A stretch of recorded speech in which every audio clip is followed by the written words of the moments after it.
Perlu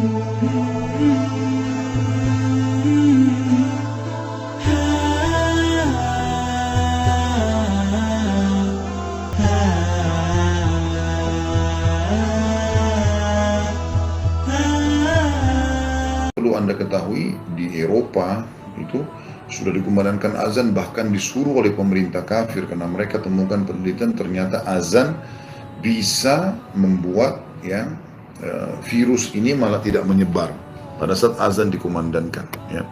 Bahkan di Jerman itu setelah azan itu dikumandangkan dengan mikrofon dengan suara keras, itu orang-orang muslim pada bersorak dengan tepuk tangan. Mereka tidak paham, mereka pikir ini adalah salah satu solusi bagi mereka.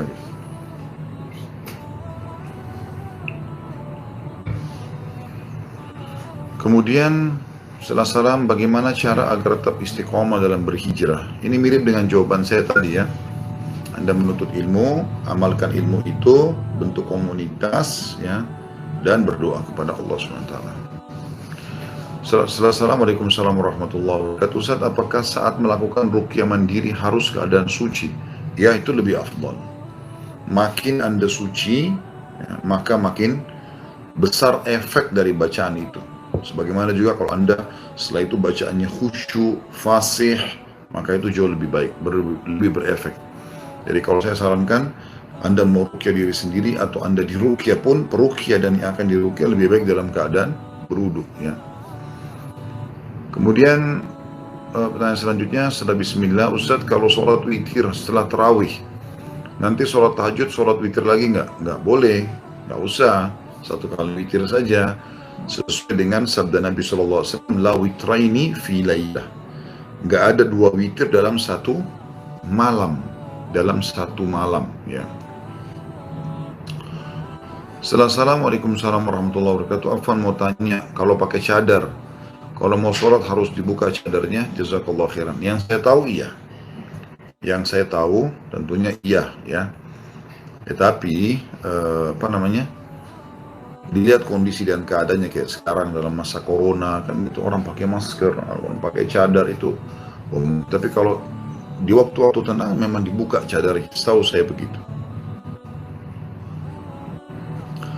Assalamualaikum warahmatullahi wabarakatuh. Bagaimana bila orang tua tidak menyetujui calon istri? Apakah menikah karena ingin lebih baik atau menuruti orang tua? Turuti orang tua. Turuti orang tua. Jangan pernah melangkah tanpa keridhaan orang tua. Hati-hati. Karena Nabi SAW bersabda, ridha faridul walid, dalam riwayat lain faridul walidain, wa sukhtullah sukhtul walid atau sukhtul walidain. Ridhonya Allah ridho kepada Anda. Mereka kata Allah akan berkahi hidup Anda, Allah akan berikan rezeki, Allah akan maafkan kesalahan pada ridho kedua orang tua, dan murkanya Allah pada murka kedua orang tua.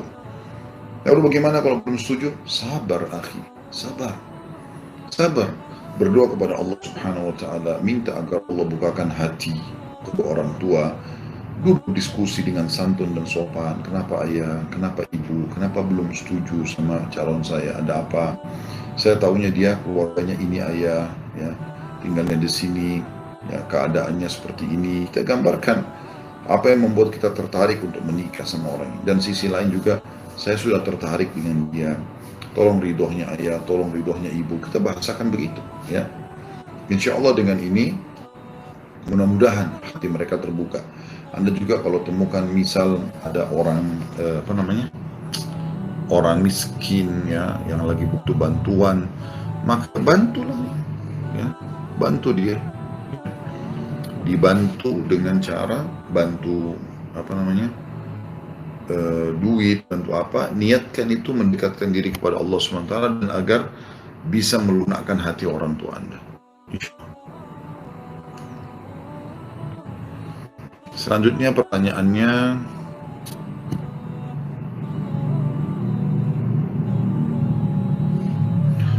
Assalamualaikum warahmatullahi wabarakatuh. Bolehkah akhwat yang berjilbab panjang menggunakan jas lab? Karena aturan di laboratorium begitu, namun khawatir akan membentuk tubuh. Kalau Anda lagi dinas medis itu beda. Kalau memang harus begitu, apa boleh buat gitu. Insya Allah mudah-mudahan ini keluar daripada larangan ya. Apa hukumnya membaca Sadaqallahul azim. Setelah membaca Al-Quran, apa memang ada dalam hadis? Kalau dalam hadis tidak ada, setahu saya tidak ada, dan tidak pernah dinukil dari para sahabat dan para salafus salih tentang ucapan Sadaqallahul azim itu. Allahu a'lam. Ini yang saya ketahui ya. Selanjutnya, amalan atau doa selama bulan Ramadan, Ustaz. Nanti akan ada tema kita khusus ya. Insya Allah nanti mungkin lebih dekat dengan Ramadan saya akan bahas khusus masalah Ramadan biidnillahi ta'ala. Setelah salam, apakah doa sunnah sebelum salam? Posisi tangan kita masih menunjuk? Ya, sampai Anda salam baru Anda turunkan tangan Anda itu. Selanjutnya, setelah salam, kalau puasa Ramadan yang belum diganti dari beberapa tahun lalu jumlahnya dan lupa jumlahnya dan belum fidyah syariat atau belum ganti fidyah, bayarnya gimana Ustaz? Allah musta'an. Makanya teman-teman, bagi laki-laki terutama dan bagi perempuan secara umum, usahakan jangan menunda. Jangan menunda.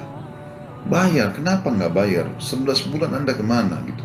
Kalau Anda punya udzur syar'i, sakit, Anda dari hamil, melahirkan, hamil lagi gitu kan. Memang nggak bisa gitu loh posisinya, itu lain. Tapi kalau enggak, kenapa nggak dibayar gitu? Jadi kalau Anda masih belum membayarnya, hitung sekarang utang puasa Anda berapa, ayo segera lakukan gitu kan.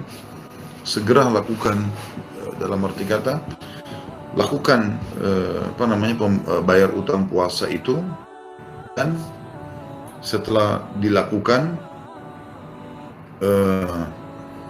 Anda lihat berapa kurangnya. Kalau masih kurang, tentu sambil taubat kepada Allah SWT kalau ada yang belum terbayar pada saat sekarang ya, supaya nanti Anda diterima oleh Allah SWT taubatnya, lalu Anda bayar setelah Idul Fitri. Kalau ada tersisa, kalau bisa terbayar semua, alhamdulillah, itu sangat bagus ya. Setelah salam, bagaimana hukumnya kuas alis ya? Untuk apa dikuas alisnya? Gitu loh. Biarkan saja begitu. Allah menciptakan Anda, memang sudah tahu begitulah keadaan Anda. Satu-satunya keadaan yang dibolehkan seseorang untuk melakukan, ini saya pernah tanyakan kepada Syekh Ziyad Hafidahullah,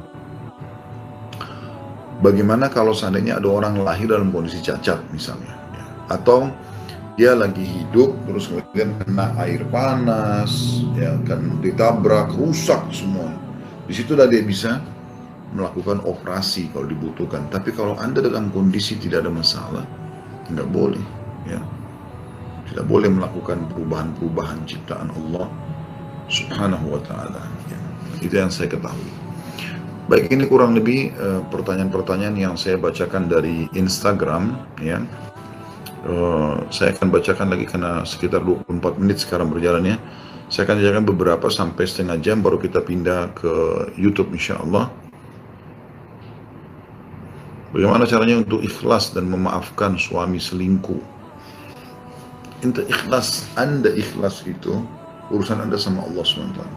Anda sedang kalau memaafkan orang lain atau melakukan perbuatan kebaikan karena Allah, Anda sedang bermuamalah dengan Sang Pencipta Allah SWT. Itu luar biasa gitu. Zat yang maha pemurah, maha pengasih, dan segala macam hal. Jadi kalau Anda memaafkan, jangan lihat orangnya, tapi lihat bagaimana Allah akan membalas Anda. Seperti itu. Jadi supaya hatinya bisa tenang ya. Seperti itulah. Allahu a'lam. Kemudian selanjutnya setelah salam, Puan Ustaz, kalau baca zikir pagi petang itu, maaf ini tidak mengucapkan salam ya, tapi saya katakan afwan Ustaz, kalau baca zikir pagi petang itu apa harus berurutan seperti yang di buku panduan atau bagaimana? Apakah bisa dibaca yang dihafal saja, misalnya nggak ada pada buku panduan? Bisa saja, nggak harus berurut. Setahu saya tidak harus berurut. Allahu a'lam ya. Apakah amalan yang paling dicintai Allah terutama di dalam bulan Ramadan? Bulan Ramadan kita akan ada bahasan khusus ya. Tetapi yang paling Allah tekankan bulan Ramadan dikenal dengan bulan apa? Puasa, kan gitu. Dia kan bulan puasa. Berarti itu amalan yang paling ditekankan. Makanya kata Nabi SAW dalam hadis Qudsi, ya, hadis Bukhari, Allah Subhanahu wa taala berfirman, semua amal anak Adam sudah aku tentukan kadar pahalanya. Lahu, milik dia sudah. Illa saum, dalam riwayat lain illa siyam, kecuali puasa. Fa innahu li wa ana ajzi bihi. Sesungguhnya dia adalah milikku dan aku akan membalas secara langsung.